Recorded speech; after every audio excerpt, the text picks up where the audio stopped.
ये तो day to day वाला रूटीन है।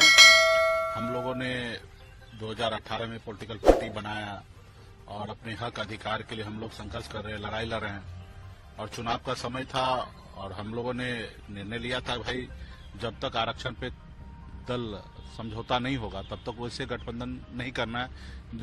तो हम लोगों ने निर्णय लिया कि भाजपा के साथ गठबंधन नहीं करना है, क्योंकि हम लोगों ने पूरे बिहार में संकल्प यात्रा के तहत हाथ में गंगा जल लेके सभी लोगों ने, हमने खुद भी संकल्प लिया था, कसम खाया था कि अपने आने वाले पीढ़ी के हक अधिकार के लिए लड़ाई लड़ेंगे, संघर्ष करेंगे, जब तक आरक्षण नहीं देगा तब तक गठबंधन नहीं करेंगे। तो उस निर्णय के तहत हम भाजपा से गठबंधन नहीं किए।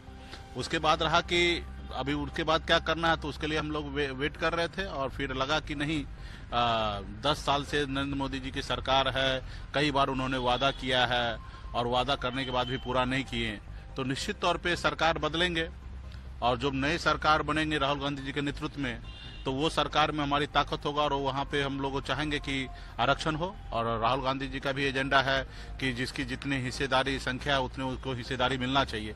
तो उस एजेंडा के तहत अभी हम लोगों ने महागठबंधन में आए हैं। 3 लोकसभा सीट पे हमारी पार्टी चुनाव लड़ेगी, गोपालगंज, मोतिहारी और झंझारपुर, और वहाँ पे हम लोग जीतेंगे। हमारे पार्टी के नेता दिल्ली में जाएंगे, संसद भवन में जाएंगे, अपने हक अधिकार की आवाज उठाएंगे।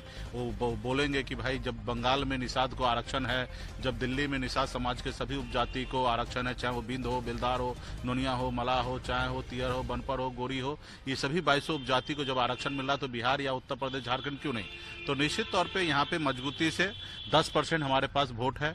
और आपने देखा कि बिहार में जब भी हमने उपचुनाव लड़ा है तो सारा वोट हमने अपने पार्टी के पक्ष में हमने कराया है। और जब भी हम चुनाव लड़ते तो वहाँ पे एनडीए का खास करके बड़ा नुकसान होता है। एनडीए हमेशा क्लेम करता है और मानता है कि निषाद जो है उनका वोट है, उनकी जागीर है। तो निश्चित तौर पे उनको इस बार समझ में आ जाएगा कि ये भी निषाद समाज किसी का जागीर नहीं है, किसी का वोट नहीं है। निषाद समाज जो है अपने पार्टी, अपने नेता, अपने बच्चे के भविष्य के लिए डिसीजन लेगा। तो इस बार महागठबंधन के साथ हम लोग आए हैं, 40 का 40 लोकसभा सीट जीतेंगे और आने वाले समय में अपनी सरकार बनाएंगे।